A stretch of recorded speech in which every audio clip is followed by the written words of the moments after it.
మీ personal విషయం ఒకటి ఉందండి.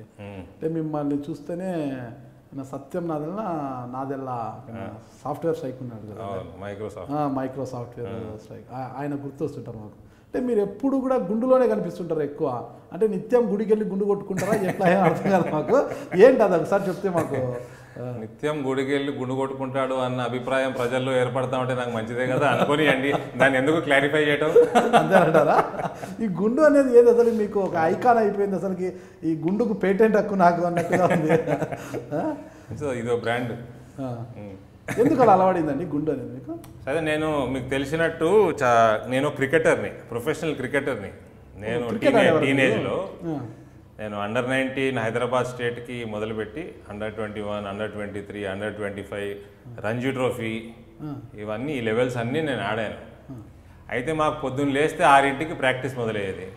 అయితే నెత్తి మీద టోపీ ఉండేది, బ్యాటింగ్ చేసేప్పుడు హెల్మెట్ ఉండేది, చెమట, అందులోనే ఆ జుట్టు ఊడిపోవడం స్టార్ట్ అయింది. సో నాకు లైఫ్లో అర్లీ స్టేజ్లోనే జుట్టు ఊడడం స్టార్ట్ అయింది. సో ఇక అంత కొంతకాలం నడిచి 2000 సంవత్సరము 2001 సంవత్సరంలోనూ తిరుపతి వెళ్ళాను. ఫస్ట్ టైం కొండ ఎక్కి నడుచుకుంటూ వెళ్ళాను. గుండు కొట్టించాను. గుండు కొట్టి వచ్చాక నా ఫ్రెండ్స్ అందరూ, అరే నీకు గుండు బాగా సూట్ అయింది, మంచి షేప్లో ఉంది, నువ్వు ఇట్లాగే ఉంచేయి అని చెప్తే ఆ రోజు నుంచి అలవాటు అయిపోయింది. ఇప్పుడు 18 సంవత్సరాలు అవుతుంది నేను ఇట్లాగే ఉంటాను. సత్యానాదెల్ల గారికి మీరు బ్రదర్ అంటే ఖచ్చితంగా అట్లే ఉన్నారు. అది కాంప్లిమెంటే, మీరు అనేది నేను కాంప్లిమెంట్గా తీసుకుంటాను. మీరు క్రికెట్ అంటున్నారు కదా, అంటే ఎన్ని సంవత్సరాలు క్రికెట్ ఆడిగారు అసలు? మీరు ఆల్రౌండరా ఎట్లా? నేను ఓపెనింగ్ బ్యాట్స్మెన్ అండి. సో నేను ఈ అండర్-19 నుంచి రంజీ ట్రోఫీ ఇవన్నీ over span of 4 years ఆడేసాను. 1993 to 1996. సెంచరీలు ఏమైనా ఉన్నాయి మీ ఖాతాలో? సెంచరీలు అండర్-19లో ఉన్నాయి. మళ్ళీ రంజీ ట్రోఫీలో నేను నా డెబ్యూ మ్యాచ్లోనే ఒక 1 day ఫార్మాట్ ఉంటుంది, 4 day ఫార్మాట్ ఉంటుంది. సో 1 day ఫార్మాట్లో ఫస్ట్ మ్యాచ్లో నేను 54 పరుగులు చేశాను. నేను ఎక్కువ ఫాస్ట్గా ఆడేవాడిని, 1 dayలోకి ఎక్కువ సూట్ అయ్యేవాడిని 4 days కంటే. ఓకే. అలాంటి మన క్రికెట్ అనేది ఈరోజు అందరూ కూడా అసలు చాలా ఆస్వాదించే క్రీడ. అసలుకి ప్రతి ఒక్కరు ఇప్పుడు అబాల గోపాల నురుతలొగించే క్రీడ అనమాట అది. అంటే ఇటు మహిళలు కావచ్చు, మగవాళ్ళు కావచ్చు, ఎవరైనా కూడా.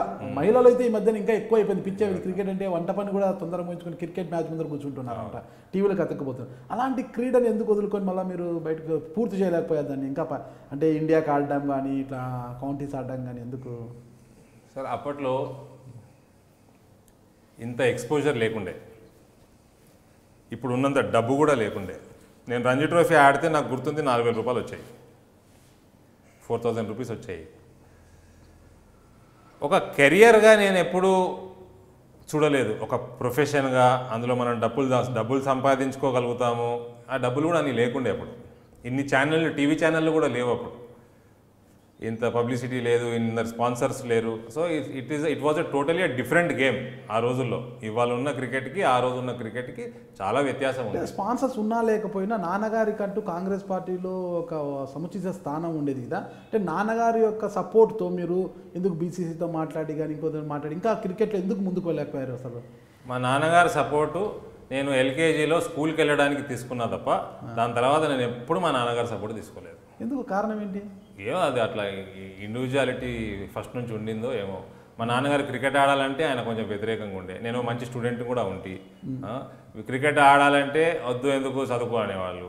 నేను తర్వాత పెద్దగా అయ్యాక బిజినెస్లోకి వెళ్తానంటే బిజినెస్ వద్దు, నువ్వు సాఫ్ట్వేర్ ఇది చేసుకో, అటు వెళ్ళిపో, జాబ్ సైడ్ వెళ్ళిపో అంటే లేదని నేను బిజినెస్లోకి వెళ్ళాను. అక్కడ పర్వాలేదు, బాగానే చేసుకున్నాను. దాని తర్వాత బీజేపీ పార్టీ 2011లోనే వెళ్ళాలి నేను. మోదీ గారు ఇక పొద్దున్న లేస్తే ఒక స్కాము. ఆ రోజులలో యూపీఏ గవర్నమెంట్లో రోజు పొద్దున్న లేస్తే ఒక స్కాము. అసలు విదేశాలకు వెళ్తే తలదించుకునేటట్టు చేశారు ఈ కాంగ్రెస్ వాళ్ళు. ఎందుకు? కారణం ఏంటి? స్కాములండి, కరప్షను, విపరీతమైన కరప్షను. ఇండియా అంటేనే కరప్షను. 2 రోజులకు స్కాము. బయట దేశ విలువని దిగజార్చారు యూపీఏ 1, యూపీఏ 2. అటువంటి టైంలో మోదీ ఆవ్ దేశ్ బచావ్, ఆయన 3వసారి ముఖ్యమంత్రి కాలేదు ఇంకా. 2012లో గుజరాత్ ఎలక్షన్లు, 2011లోనే నేను నవంబర్ మాసంలో ఒక పాదయాత్ర తలపెడదామని ఇక్కడ నుంచి మన నిజామాబాద్ జిల్లాలో కందకుర్తి అని డాక్టర్ హెడ్గేవార్ గారి మెమోరియల్ ఉంది అక్కడ నుంచి మొదలుపెట్టి సాబర్మతి దాకా, గుజరాత్ సాబర్మతి మహాత్మా గాంధీ సబర్మతి అక్కడ దాకా పాదయాత్ర చేసి స్లోగన్ ఏంటంటే మోదీ ఆవ్ దేశ్ బచావ్ అన్న స్లోగన్తో చేద్దాం అనుకుంటే మా నాన్నగారు అప్పుడు మీరు అన్నట్టు బ్రాండ్ ధర్మపురి శ్రీనివాస్ గారు పిసిసి ప్రెసిడెంట్. ఇక ఫ్యామిలీ ఫ్రెండ్స్ అందరూ విపరీతమైన ప్రెషర్ నా మీద. మీ నాన్నగారికి భవిష్యత్తు ఉంది. మా నాన్నగారి భవిష్యత్తు నాకు దేశ భవిష్యత్తు కంటే ఇంపార్టెంట్ అనిపించట్లేదు. నేను చేయాల్సిందే, ఇది ఆయన రావాల్సిందే, ఆయన వస్తాడు కూడా. ఆయన ఏ రకంగా అయితే నేను ఫాలో అవుతా ఉన్నాను, ఏ రకంగా ఆయన ఎదుగుతూ ఉన్నాడో, ఆయన గుజరాత్కి పరిమితం కాడు, ఆయన వస్తాడు అని చెప్తే కూడా నా మీద విపరీతమైన ప్రెషర్ పెడితే నేను ఆ రోజు ఆగిపోవాల్సి వచ్చింది. 2004లో 2009లో నాన్నగారు టికెట్లు ఇచ్చారు. నేను కాంగ్రెస్ పార్టీ కోసము బ్యాక్గ్రౌండ్ వర్క్ విపరీతంగా చేశాను. నాకు 2004లో నా సన్నిహితులు కంటెస్ట్ చెయ్యి, 2009లో కంటెస్ట్ చెయ్యి అంటే సంహౌ నేను కాంగ్రెస్ పార్టీ సైడు నాకు చిన్నప్పటి నుంచి ఇంక్లినేషన్ లేదు, ఇష్టం లేదు కాంగ్రెస్ పార్టీ. అవకాశం ఆ రోజే వచ్చేవి నాకు కంటెస్ట్ చేయాలంటే. కాబట్టి ఈ ప్రెషర్ వల్ల 2011లో ఆగిపోవాల్సి వచ్చింది. 2017లో నేను ఎవరికి చెప్పలా. నేను పేపర్లలో అడ్వర్టైజ్మెంట్ మోదీ గారి గురించి 15th ఆగస్టు 2017లో వేసే రోజుకి ఒక్కరోజు ముందు సాయంత్రం మా నాన్నగారికి చెప్పాను, రేపు మీరు ఓ పార్టీలో ఉన్నారు, ఓ రాజ్యసభ సభ్యుడిగా ఉన్నారు, మీ పార్టీ వాళ్ళు అడగవచ్చు, నిజామాబాద్ నుంచి ఫోన్స్ రావచ్చు, నేను అడ్వర్టైజ్మెంట్ రేపు వస్తుంది, నా తర్వాత నేను నా దారి నాది అని అప్పుడు చెప్పడం జరిగింది.